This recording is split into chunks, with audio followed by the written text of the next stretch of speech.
Good evening दोस्तों, good evening sir. स्वागत है आप लोग का जीके जीएस ग्रुप डिस्कशन में। Thank you sir. स्टार्ट करें। यस। चलिए, पहला क्वेश्चन है आप लोग का, माइकोलॉजी डैश के अध्ययन से संबंधित है। कर लीजिए सर, बात कीजिए, बोलिए। माइकोलॉजी डैश के अध्ययन से संबंधित है। कवक। किसका? कवक। कवक। ठीक है। शैवाल का अध्ययन को क्या कहते हैं? हाइकोलॉजी। ठीक है। वायरस? वायरोलॉजी। वायरोलॉजी। अगला क्वेश्चन है आप लोग का, सपनों के अध्ययन को क्या कहते हैं? सपनों के अध्ययन को बताइए सर, सपनों के अध्ययन को क्या कहते हैं? हाँ, ऑरेनियोलॉजी। क्या कहते हैं? ऑरेनियोलॉजी। टॉक्सिकोलॉजी। टॉक्सिकोलॉजी के अंतर्गत किसका अध्ययन किया जाता है? किसका? ठीक है, जहर का।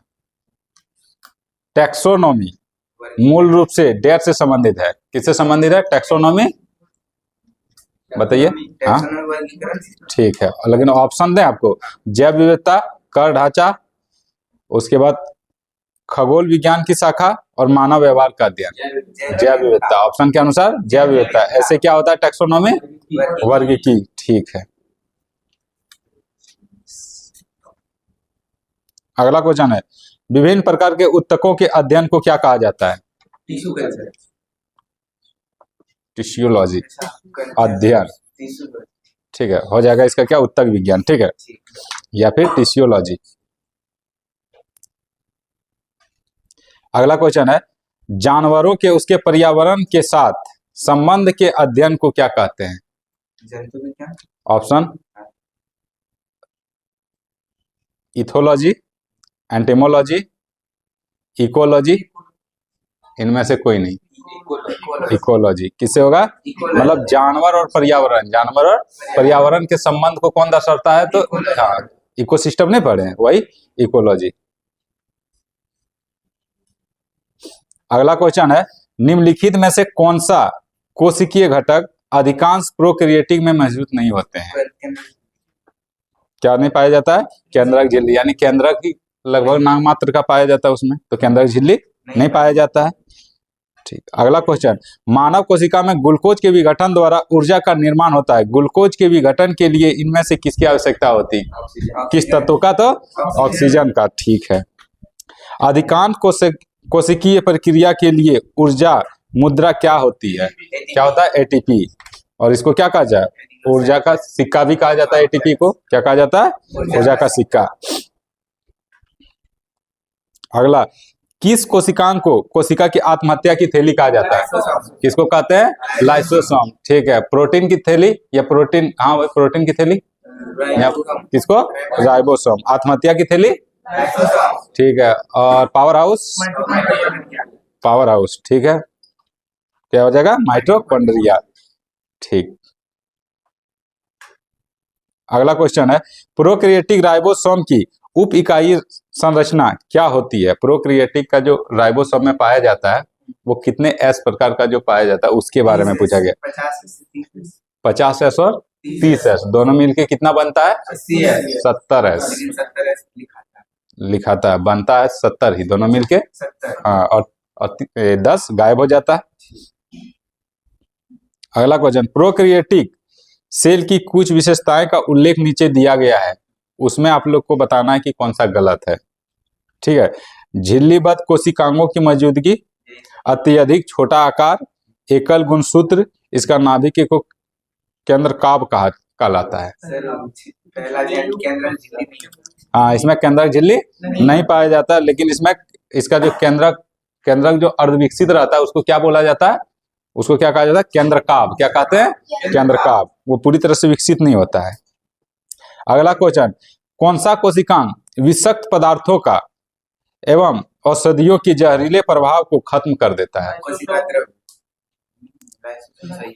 ऑप्शन, अंतःद्रव्य जालिका, राइबोसोम, माइटोकॉन्ड्रिया, गोल्गी काय। कौन? हाँ, इंडोप्लाज्मिक रेटिकुलम। कौन? Endoplasmic reticulum. इंडोप्लाज्मिक रेटिकुलम कितने प्रकार का? 2 प्रकार का। कौन कौन? हाँ, एक रफ इंडोप्लाज्मिक, एक स्मूथ। तो आप बताइए कि कौन प्रोटीन का निर्माण करता है? और कौन करता है, देखिए हाँ, एक करता है प्रोटीन का निर्माण और एक करता है लिपिड का निर्माण। तो कौन करता है लिपिड का और कौन करता है, स्मूथ करेगा लिपिड का। देखिए लिपिड, लिपिड किसको कहते हैं, वसा, यानी कि वो कैसा रहता है, स्मूथ रहता है कि नहीं, तो स्मूथ जाएगा स्मूथ में, और रफ प्रोटीन। प्रोटीन, ऐसे भी वो जटिल रहता है, सुने हैं ना, प्रोटीन पूरा जटिल रहता है तो वो किस में चल जाएगा, रफ में। लेकिन याद रखिए वो निर्माण नहीं करता है, वो क्या करता है, वो हाँ संश्लेषण में वो सहायक होता है, ठीक है। इसका मेन काम क्या है, तो वही विषाक्त पदार्थों को न्यूट्रल बनाना, ठीक है। निम्नलिखित में से किस प्राणी, निम्नलिखित में से किस प्राणी उत्तक में चपटी कोशिका होती है, चपटी कोशिका होती है, ऐसे ये तो कोशिका, हाँ ये तो कोशिका में पढ़ेंगे हम लोग, तो क्या हो जाएगा, सल्की उपकला, किसमें आ जाएगा, सल्की उपकला में, ठीक है। अगला क्वेश्चन है, कशेरुकियों की यकृत कोशिकाओं में स्मूथ इंडोप्लाज्मिक रेटिकुलम द्वारा कौन सा महत्वपूर्ण कार्य होता है, जहर। ठीक है। ऑप्शन ले लीजिए, औषधि और विषों का न्यूट्रल करना, लिपिड का संश्लेषण करना, प्रोटीन का संश्लेषण करना, जटिल शर्कराओं का संश्लेषण करना। लिपिड का संश्लेषण करना, देखिए लिपिड का संश्लेषण करना दिया है ना, इसमें महत्वपूर्ण कार्य बता रहा है, कार्य वो भी करता है, तो मेन कार्य क्या हो जाएगा, इंडोप्लाज्मिक, हाँ कौन हो जाएगा, औषधि एवं विषाक्त पदार्थों का न्यूट्रल करना। नहीं आ रहा समझ में, आ रहा है सर, सही है। अगला क्वेश्चन, निम्नलिखित में से किस कोशिकीय घटक को कोशिका का प्रोटीन के कारखाने के रूप में जाना जाता है, यानी प्रोटीन कहाँ पे निर्माण होता है, कहाँ पे, राइबोसोम में, ठीक है, राइबोसोम में। राइबोसोम का खोज किसने किया था, पेलाडे, किसने किया था, पेलाडे ने किया था, ठीक है।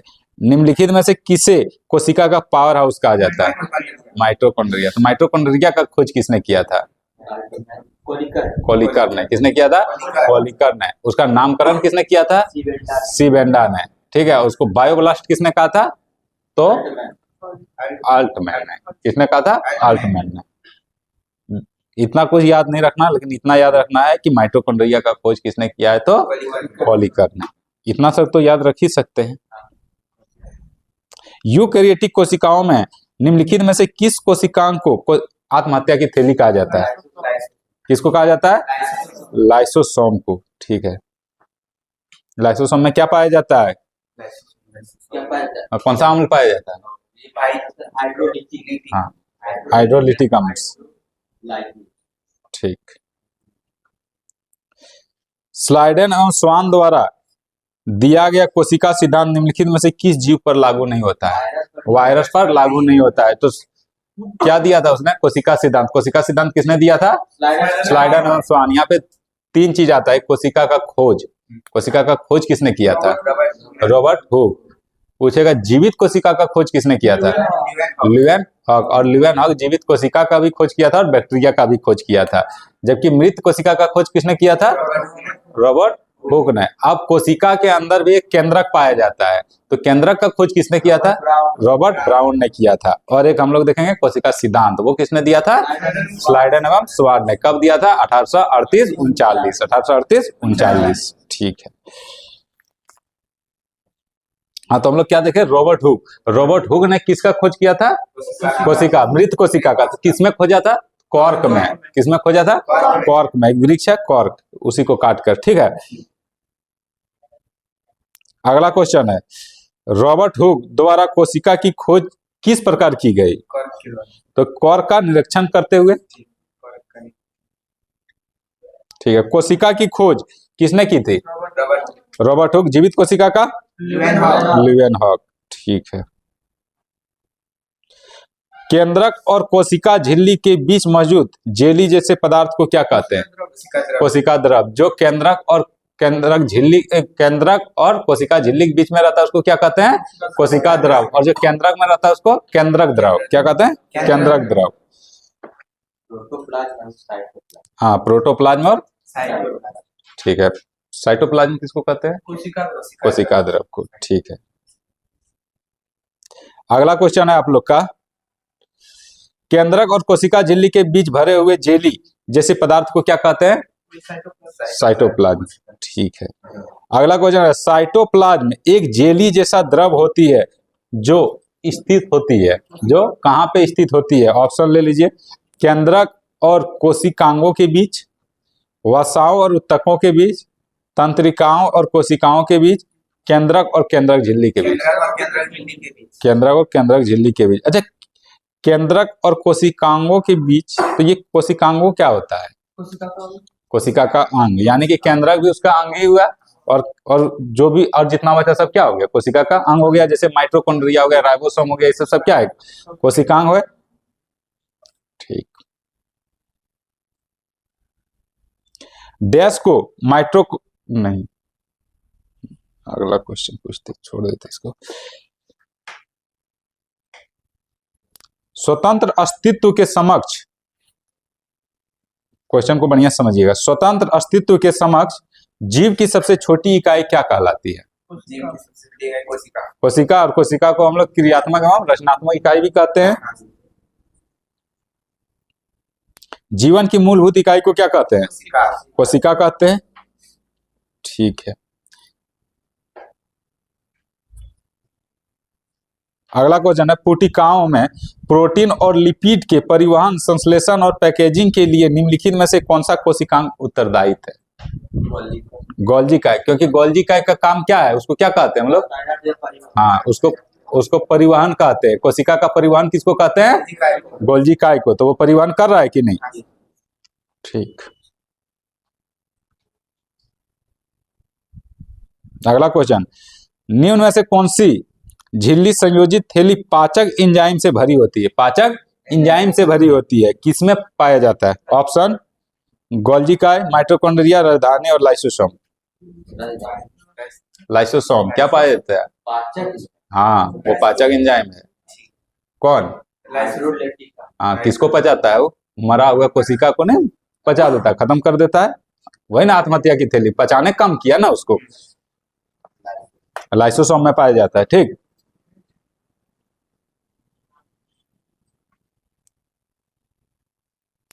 अगला क्वेश्चन, निम्नलिखित में से कौन सा कोशिकांग केवल पशु कोशिका में पाया जाता है? ऑप्शन ले लीजिए।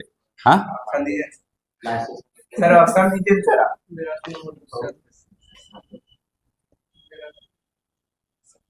लाइसोसोम, गोल्जी बॉडी, ठीक है, गोल्जी बॉडी, उसके बाद सेंट्रोसोम और राइबोसोम।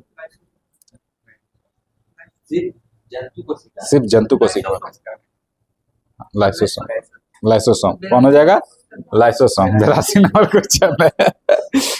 अभी तुरंत इस बात का चर्चा चला था। गोल्जी बॉडी नहीं सर, गोल्जी बॉडी प्रोक्रिएटिंग में भी नहीं पाया जाता है। एक पशु के शरीर में सबसे बड़ी कोशिका इनमें से कौन सा है? एक पशु। हाँ, एक पशु के शरीर में सबसे बड़ी कोशिका कौन सा है? ऑप्शन दे। ठीक है।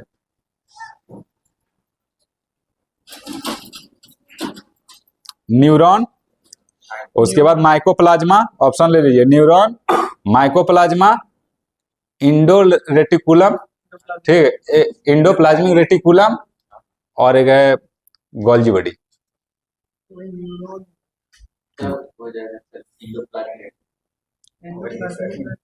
क्या हो जाएगा? गलत। क्योंकि न्यूरॉन, क्योंकि क्या पूछा गया? मनुष्य के शरीर में सबसे बड़ी कोशिका, ना कि कोशिकांग। कोशिका, कोशिकांगों से मिलके कोशिका बनता है कि नहीं? तो हम तो यहाँ कोशिका पूछे, तो न्यूरॉन होगा। अगर पूछते मनुष्य के शरीर में सबसे बड़े कोशिका अंग, तब क्या हो जाता है? हाँ, इंडोप्लाज्मिक रेटिकुलम। थोड़ा सा तो होना चाहिए सब, क्या एकदम डायरेक्ट एक ही क्वेश्चन को लपेट देंगे, सही नहीं रहेगा। अगला क्वेश्चन पूछे, कोशिका सिद्धांत निम्नलिखित में से किस पर लागू नहीं होता है? कोशिका सिद्धांत किस पे लागू नहीं होता है? वायरस पे नहीं होता है। किसने दिया था कोशिका सिद्धांत? किसने? स्लाइडर एवं स्वान ने दिया था। ठीक है।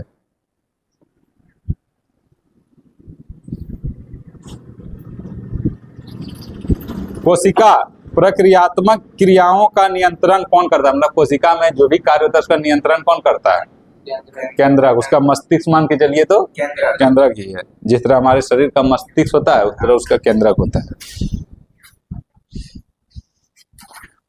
आइए नेक्स्ट क्वेश्चन। ठीक, पौधे को ऊर्जा की कम आवश्यकता होती है, क्यों? ऐसा क्यों होता है? उसको उसमें मृत कोशिका अधिक हाँ, पाई जाती उसमें मृत कोशिका अधिक पाई जाती है और वो चलता उलता नहीं है, तो उसका ऊर्जा खत्म कहां से होगा? ये दो काम होता है ना। ठीक, ऑप्शन तो देना नहीं है। ठीक, पादप कोशिका में कोशिका भित्ति क्यों पाई जाती है? है। बाहरी आवरण से बाहरी आवरण बचाव के लिए। बचाव। हाँ, जैसे कि अभी हम लोग को ठंडा लग रहा है, पहन लिए जैकेट, वो कहाँ जाएगा पहनने के लिए? गर्मी लगेगा, खोल लेंगे, क्या खोलेगा वो? तो उस सब चीज के लिए, पर्यावरण से बचने के लिए एक ही बार में वो अपने आप को कवर कर लिया है, वातावरण से बचाव। सुरक्षा प्राप्त करने के लिए। उसमें क्या पाया जाता है? कोशिका भित्ति पाया जाता है। चलिए, कोशिका के केंद्र के अतिरिक्त निम्नलिखित में से किन दो कोशिकांगों में अपने डीएनए एवं राइबोसोम होता है? अपने डीएनए माइटोकॉन्ड्रिया। ठीक है, और एक लवक। ठीक है, तो तीन चीज में पाया जाता है। कहाँ कहाँ पे पाया जाता है? लवक में पाया जाता है, केंद्रक में पाया जाता है, और एक माइटोकॉन्ड्रिया में पाया जाता है। क्या? डीएनए और राइबोसोम। डीएनए और राइबोसोम।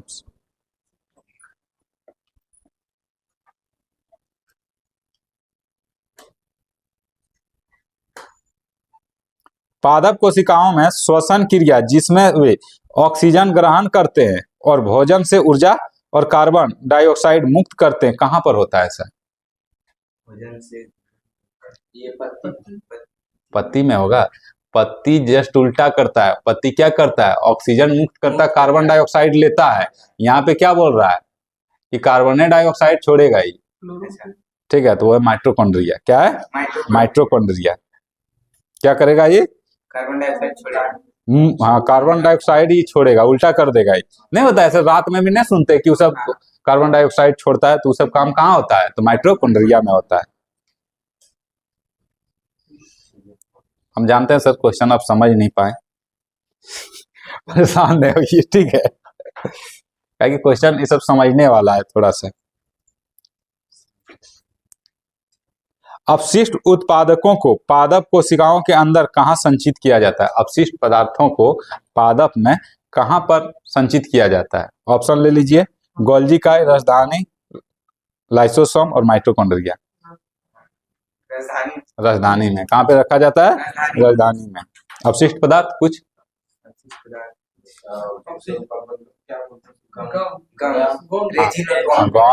रेजिन, ऑक्सीजन, हाँ वो तो मुक्त कर देता है उसको। हाँ, और एक क्या है? टेनिन ना, गोंद। हाँ, अगला क्वेश्चन, निम्नलिखित में से कौन सा कोशिकांग केवल अरे कहाँ चल गए हम? ये पूछ लिए थे। नहीं पूछे थे। ठीक है, निम्नलिखित में से कौन सा कोशिकांग केवल पादप कोशिका में पाया जाता है? केवल पादप कोशिका में पाया जाता है। माइटोकॉन्ड्रिया, लाइसोसोम, राजधानी, लवक। पादप कोशिका में लवक। क्या? लवक। लवक कितने प्रकार? तीन। कौन कौन? ठीक है, ठीक है, अवर्णी लवक। हाँ, हरित लवक, अवर्णी लवक और वर्णी लवक। यानी कि कौन कौन सा हो गया? क्रोमोप्लास्ट, क्लोरोप्लास्ट और ल्यूकोप्लास्ट। ल्यूकोप्लास्ट। क्रोमोप्लास्ट किसको कहते हैं? हाँ, क्लोरोप्लास्ट को हम लोग क्या कहते हैं? वर्णी लवक। क्या कहते हैं? वर्णी लवक। जहाँ हम लोग अगर पेड़ पौधा देखते हैं तो उसमें कलरफुल कुछ होता है ना? नहीं, कलरफुल पत्ती नहीं, ये सब जो पंखुड़िया होता है, फल होता है, ये सब देखिएगा, किसी का हरा, किसी का लाल, किसी का गुलाबी, तो वो किस में आ जाएगा? क्रोमोप्लास्ट, यानी कि वर्णी लवक। इसमें दिख रहा है वर्ण है इसमें। एक होता है हरित लवक, जिसको कहते हैं क्रोमोप्लास्ट। क्या कहते हैं? क्लोरोप्लास्ट। क्लोरोप्लास्ट, लॉ लगा हुआ है, क्लोरोप्लास्ट। तो हरित लगा हुआ यानी हरा जगह में रहेगा, यानी पत्ती में रहेगा। एक होता है ल्यूकोप्लास्ट, यानी अवर्णी लवक, जहाँ पे रंग नहीं होगा। तो रंग कहाँ पे नहीं होगा? जहाँ पे सूर्य का प्रकाश नहीं पहुंचेगा। हाँ, जड़ का तना, इस सब में।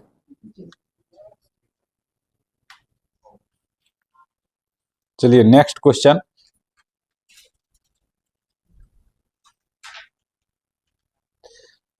रंगीन लवक क्या कहलाते हैं? रंगीन लवक क्या कहलाते हैं? देखिए एकदम, देखिए कितना बढ़िया क्वेश्चन दे दिया। ऑप्शन ले लीजिए, ल्यूकोप्लास्टिड, एपिकोप्लास्टिड, क्रोमोप्लास्टिड, क्लोरोप्लास्टिड। ल्यूको अभी तो उसका इंग्लिश नहीं देखे हम लोग, ल्यूकोप्लास्ट। ठीक, और क्वेश्चन पूछा भी एकदम उसी तरह ही, जानता है कि हिंदी इंग्लिश करना चाहिए क्या। ठीक, अगला क्वेश्चन है आप लोग का, पादप कोशिकाओं की भित्तियां डैश से बनी होती है? किससे बना हुआ रहता है? सेल्यूलोज से। और कोशिका झिल्ली किससे बना हुआ रहता है? प्रोटीन और लिपिड। कौन सा लिपिड? फास्फोलिपिड। अगला क्वेश्चन, कौन सा कोशिकांग प्रकाश संश्लेषण के दौरान प्रकाश ऊर्जा का प्रयोग करता है?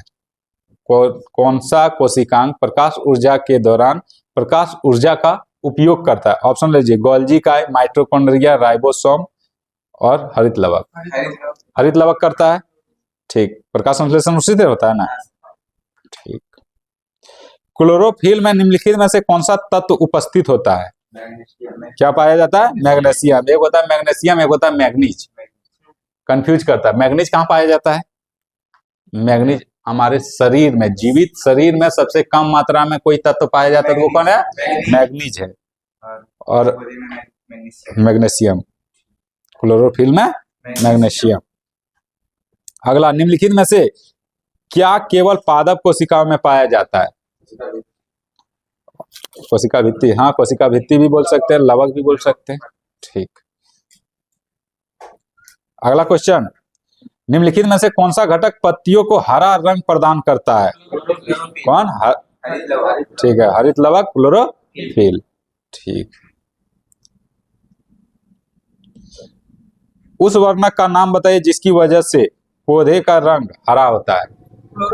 क्लोरोफिल। हो गया, तो हम लोग देख लिए क्या क्या। अब जंतु कोशिका में आएंगे ना। पूछे जंतु कोशिका, निम्न में से कौन सा ऊतक वृक्क नलिकाओं की भित्तियां का निर्माण करता है? वृक्क नलिका कौन करता है? ऑप्शन ले लीजिए, संयोजी ऊतक, तंत्रिका ऊतक, पेशीय ऊतक एवं उपकला ऊतक। उपकला ऊतक, उपकला ऊतक के अंतर्गत आता है घनाभाकार। उपकला ऊतक कितने प्रकार का? सबसे पहले जान लेते हैं हम लोग, जंतु ऊतक कितने प्रकार का? जंतु में कौन कौन आएगा बताइए? बताइए, दो प्रकार का। ठीक है, दो प्रकार का। कौन कौन?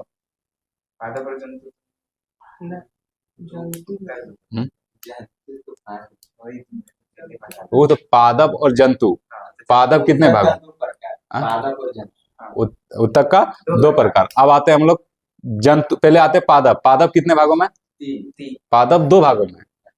पादप दो भागों में, एक होता है, एक नहीं, एक होता है विभाजकीय ऊतक और एक होता है अस्थायी ऊतक।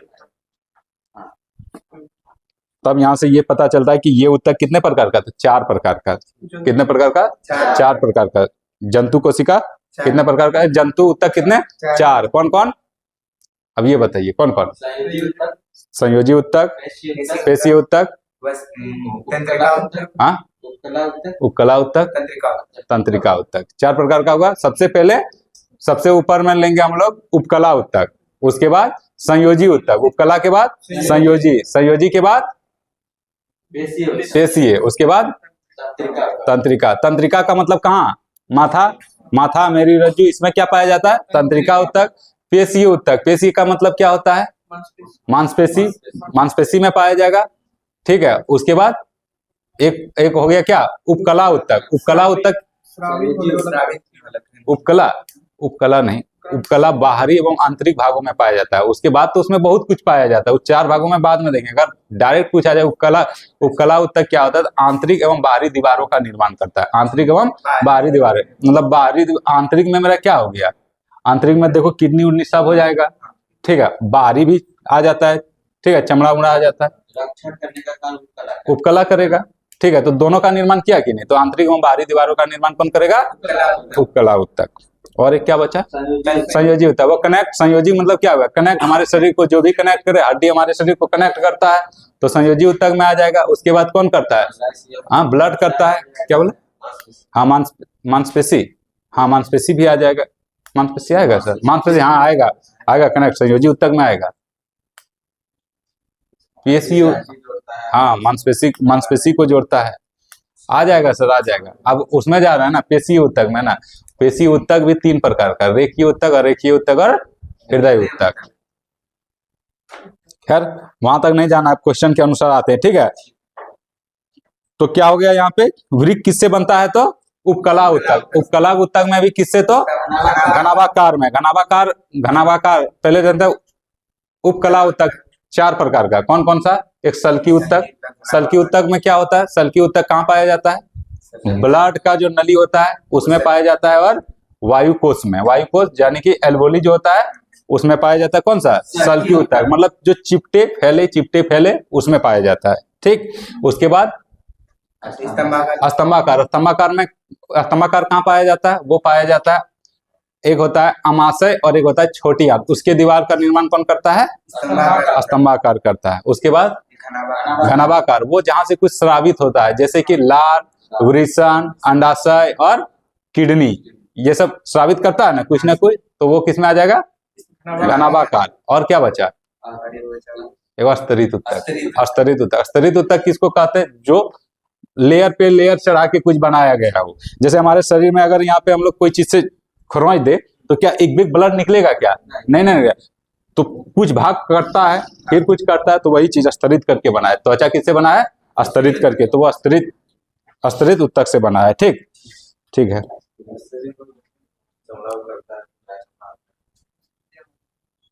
अच्छा, माइटोकॉन्ड्रिया को विचित्र अंगक क्यों माना जाता है? माइटोकॉन्ड्रिया को विचित्र अंगक क्यों माना जाता है? ऑप्शन लीजिएगा क्या? ठीक है, क्योंकि वो सेल के पावर हाउस है, ठीक है, क्योंकि वे सेलुलर अंतर्वस्तु कहलाती है। दूसरा, क्योंकि वे सूक्ष्म जीवों को पचा सकते हैं, सूक्ष्म जीवों को पचा सकते हैं। तीसरा है क्योंकि उसमें राइबोसोम और डीएनए होते हैं। हाँ, डीएनए और राइबोसोम होने के कारण से विचित्र कहा जाता है। और नहीं तो फिर ये जो काम करता है तो पहले से भी करता था। अगर इसको हम बोल दें कि पावर हाउस को अगर विचित्र बोल दे, कि पावर हाउस के चलते अगर विचित्र बोलेंगे, तब तो हम लोग राइबोसोम को भी विचित्र बोलेंगे, क्योंकि वो प्रोटीन का निर्माण करता है। अगला क्वेश्चन, निम्न में से कौन सा मानव शरीर के संचालन के लिए मुख्यतः उत्तरदायी है? संचालन के लिए, जो हमारे शरीर को चलने के लिए जो चलाता, मतलब चलने के लिए जो हम लोग को बनाता है, वो किसके कारण बनता है? ठीक है, ऑप्शन दें। क्या बोले? पहला ऑप्शन है तंत्रिका और संयोजी ऊतक, तंत्रिका और पेशीय ऊतक, तंत्रिका और उपकला ऊतक, पेशीय और संयोजी ऊतक। किसका एक तंत्रिका चाहिए? देखिए ऑप्शन यहाँ पे लिख दिया क्या? पेशीय और संयोजी ऊतक, लेकिन होगा नहीं। क्या चाहिए उसमें? तंत्रिका चाहिए, यानी कि दिमाग से कनेक्ट जो हुआ है वो तो चाहिए। और क्या चाहिए? पेशीय चाहिए, ये दोनों चाहिए। चलिए अगला क्वेश्चन है आप लोग का।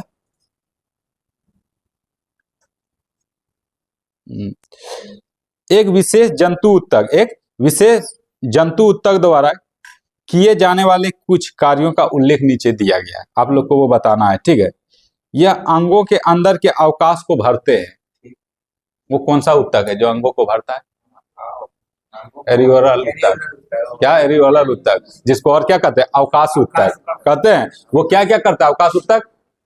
वो संयोजी ऊतक के अंतर्गत ही आता है। क्या क्या काम करता है वो? शरीर के अंदर अंगों को भरता है। उसके बाद शरीर को थोड़ा सा, बार बार यही बात भूल जाते हैं कि उसको बताएं कैसे। वो शरीर को खड़ा होने के लिए ऊर्जा देता है, उसको क्या कहते हैं? क्या बोल सकते हैं उसको? अच्छा देख लेते हैं। हाँ, यह आंतरिक अंगों को सहारा देता है, वही खड़ा होने के लिए सहारा दिया, ठीक। उसके बाद यह ऊतकों की मरम्मत में सहायक होते हैं। तो वो कौन सा ऊतक है? हाँ, वही अवकाशी या एरियोलर ऊतक, ठीक। हड्डी निम्नलिखित में से किस प्रकार के ऊतक का उदाहरण है? संयोजी ऊतक का है, ठीक है। इनमें से कौन सा ऊतक त्वचा के नीचे और आंतरिक अंगों के बीच होता है? वसीय ऊतक, जिसे और क्या कहा जाता है? एडिपोज ऊतक, ठीक है। वो कहाँ पे रहता है? त्वचा और मांसपेशी के हाँ, त्वचा और मांसपेशी के बीच में रहता है। कौन? वसीय ऊतक। अगला, हमारे शरीर में वसा संचालक ऊतक कौन सा है? वसा संचालक ऊतक कौन है? हाँ, वही एडिपोज। यहाँ पे क्या लिखा है? एडिपोज ऊतक। ठीक। हड्डी, रक्त और हड्डी डैश के उदाहरण है, मतलब किस ऊतक का उदाहरण है? संयोजी ऊतक का उदाहरण है। ठीक। मनुष्य में एक संयोजी ऊतक का उदाहरण का पहचान करें। ठीक है। मांसपेशी, कोशिका, हड्डी, रेशे। कौन हो जाएगा? हड्डी। ठीक है। हड्डी को हड्डी से कौन जोड़ता है?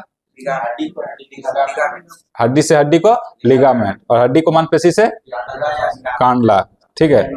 हाँ, टेंडन। हाँ, यहाँ ये भी नहीं दिया है, मतलब ऐसे पूछ लिए। निम्नलिखित में से कौन सा एक संयोजी ऊतक है? तो सब वही इनमें से सी सी डी डी कर दिया है, छोड़िए इसको। अगला क्वेश्चन है, त्वचा के नीचे और आंतरिक अंगों के बीच डैश ऊतक पाया जाता है? वसीय ऊतक पाया जाता है। ठीक। हमारे शरीर में कई अंग है, हमारे शरीर में कई अंग है, निम्नलिखित में से कौन सा अंग सबसे बड़ा है? ऑप्शन ऑप्शन ऑप्शन, पेट, गुर्दा, दिमाग, त्वचा। कौन हो जाएगा? त्वचा। त्वचा सबसे बड़ा है, लेकिन क्वेश्चन जो है ना, इसमें यकृत नहीं दिया है। ठीक, यकृत नहीं दिया, नहीं तो आंसर में क्या मारते हैं हम लोग? यकृत मारते। सबसे बड़ा ऐसे तो होता है कौन है? त्वचा ही होता है, लेकिन हमारे शरीर का, ना कि हमारे शरीर में। शरीर में मतलब क्या हो गया? अंदर। अंदर में क्या पाया जाता है? यकृत।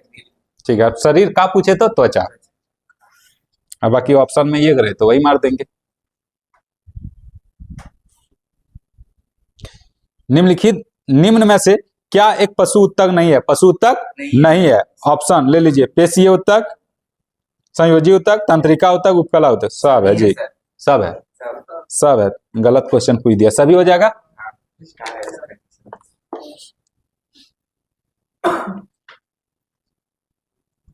डैश ऊतक हमारे मुंह के आंतरिक अस्तर को बनाता है, आंतरिक अस्तर को बनाता है। बताइए, बताइए। वही वही क्वेश्चन है। क्या पूछा? आंतरिक अस्तर को बनाता। अस्तर मतलब क्या हुआ? हाँ, तो स्तरित ऊतक, उसको क्या कहता है? स्क्वेमस कहा जाता है। इंग्लिश में क्या कहा जाता है? स्क्वेमस।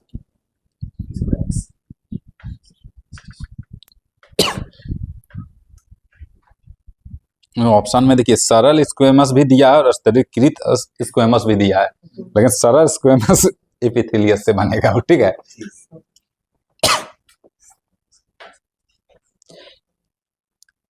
पेशी ऊतक कितने प्रकार के होते हैं? रेखीय, अरेखीय और हृदय। रेखीय, रेखीय और हृदय। कितने प्रकार के? 3 प्रकार के।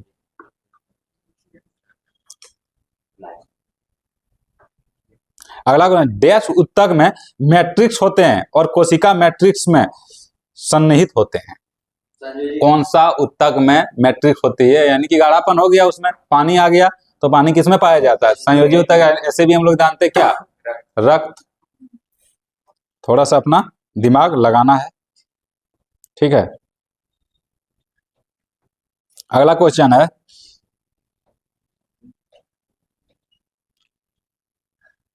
निम्न में से कौन सा हिस्सा मानव त्वचा का सबसे बाहरी हिस्सा होता है? बाहरी हिस्सा क्या कहते हैं उसको? एपिडर्मिस। क्या कहते हैं? एपिडर्मिस। त्वचा का सबसे बाहरी हिस्सा को एपिडर्मिस कहते हैं, एपिडर्मिस। निम्नलिखित में से कौन सा संयोजी ऊतक नहीं है? कौन सा संयोजी ऊतक नहीं है? ऑप्शन, तंत्रिका कोशिका, उपास्थि, अस्थि, रक्त। तंत्रिका कोशिका। तंत्रिका कोशिका, तंत्रिका कोशिका। ठीक है। अगला क्वेश्चन, किस प्रकार के कोशिका से त्वचा बनी होती है? किस प्रकार की कोशिका से त्वचा बनी होती है? हाँ, वही एपिडर्मिस या अधिचर्म कोशिका। अधिचर्म कोशिका।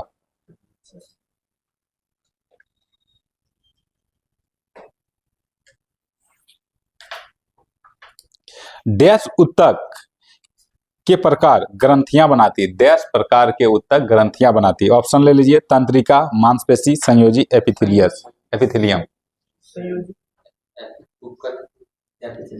हाँ उपकला। कौन? उपकला। कौन बनाता है? ग्रंथि को कौन बनाता है? घनाभाकार, स्तंभाकार, ये सब ना बना रहा था, तो सब उपकला में आ गया। और उपकला का इंग्लिश क्या होता है? एपिथेलियम। ठीक है, नहीं तो छांट दीजिएगा, ऑप्शन छांट दीजिएगा, लेकिन कोशिश क्या कीजिए, याद रखने का। दे दिया है उसी तरह। जंतु कोशिकाओं में वृक्क को यांत्रिक समर्थन प्रदान करने के लिए डैश एपिथेलियम उसकी यांत्रिक परत का निर्माण करता है। मतलब वृक्क का निर्माण कौन करता है? घनाभाकार। देखिए ऑप्शन में क्या दिया है, आयत फलकी, आयत फलकी। ठीक है, आयत फलकी नहीं हो जाएगा। क्यूब फलकी होगा तो हम मार सकते। हाँ क्यूब, क्यूब बोलेगा फिर फलकी क्या हुआ? क्यूब बोलेगा फिर फलकी क्या? बहुत सारा आयत मिलके, क्या वो आयत मिलके फलकी बनाओ, वही तो बोल रहा है। हाँ, अब क्यूब बोल देगा तो फलकी क्या लगाएगा वो?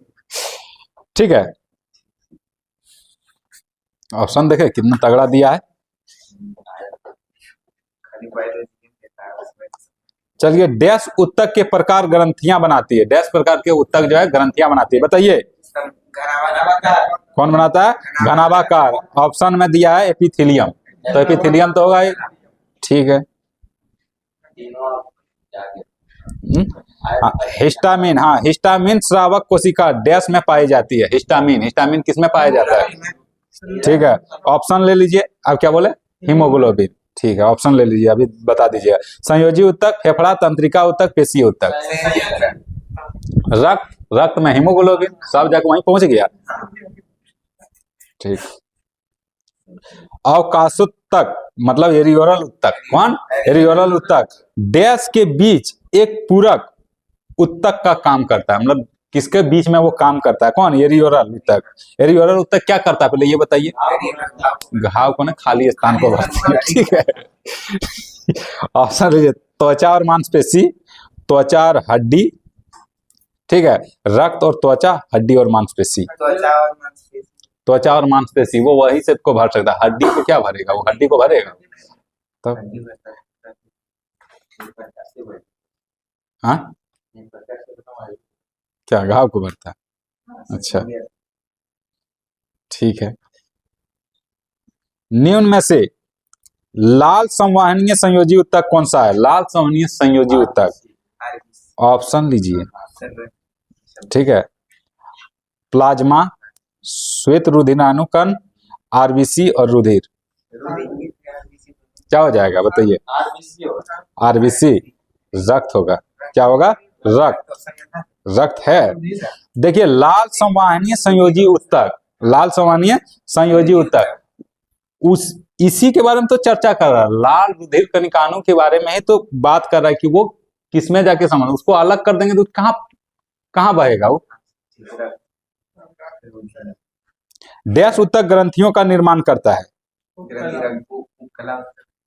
ऑप्शन मांसपेशी, वाहिका, तंत्रिका और संयोजी। डैश उत्तक ग्रंथियों का निर्माण करता है। देखिए ऑप्शन ले लीजिए, मांसपेशी, वाहिका, संयोजी उत्तक, तंत्रिका उत्तक। वाहिका, इसके अनुसार वाहिका हो गया हम लोग का। क्या 152 तक कंप्लीट। क्या पादप उत्तक भी कर ले? लेकिन पादप उत्तक करेंगे तो कहां तक है? हाँ 260 तक है। अभी भी बचा हुआ है 100 पादप को, 110 क्वेश्चन बचा हुआ है। क्या करें? हाँ क्या बोले? आप नंबर वाइज दे देते हैं। हाँ नंबर वाइज दे। जैसे कि अब इसके बारे में अगर कुछ बताएंगे, पादप कोशिका के बारे में आज बताएं, फिर कल बताएंगे। तो कल एक पूरा टॉपिक, एक ही टॉपिक को कल ही रहना था। ऐसे भी तो 150 तक हो गया। क्या क्या सर? ठीक, तो एक बार आप लोग फिर भी पादप कोशिका के बारे में कुछ बता दीजिए। कितने भागों में पादप कोशिका? दो भागों में। कौन कौन? अस्थायी उत्तक, विभाजित उत्तक। कितने भागों में? 3 भागों में। कौन कौन? शीर्ष, अंतर्वेशी। ठीक है, शीर्ष, अंतर्वेशी और पार्श्व। ठीक है, उसके बाद अस्थायी उत्तक। ठीक है, अस्थायी उत्तक 2 प्रकार का। कौन कौन? ठीक है, सरल ऊतक और जटिल ऊतक। ठीक है, सरल ऊतक कितने प्रकार का? तीन प्रकार के सरल ऊतक 3 प्रकार का, कौन कौन? Parenchyma, parenchyma, mesenchyma. ठीक है, पीसीएस। ठीक है, उसके बाद आ जाते हैं हम लोग जटिल ऊतक। जटिल ऊतक कौन कौन? 2 प्रकार, कौन कौन? जाइलम और फ्लोएम। जाइलम और फ्लोएम। जाइलम और फ्लोएम में कौन मृत है? जाइलम। मृत है जाइलम, मृत है क्या? जाइलम। और फ्लोएम है जीवित। अब हम लोग इसमें देखे क्या एक देखे पेरेंकाइमा, कोलेनकाइमा, स्क्लेरेनकाइमा। तो पेरेंकाइमा क्या है? जीवित है। पेरेंकाइमा जीवित है। और उसके बाद कोलेनकाइमा भी जीवित है। एक कौन आ जाता है? स्क्लेरेनकाइमा। तो स्क्लेरेनकाइमा क्या है? मृत कोशिका। स्क्लेरेनकाइमा और एक जाइलम दोनों क्या है? मृत कोशिका है। बाकी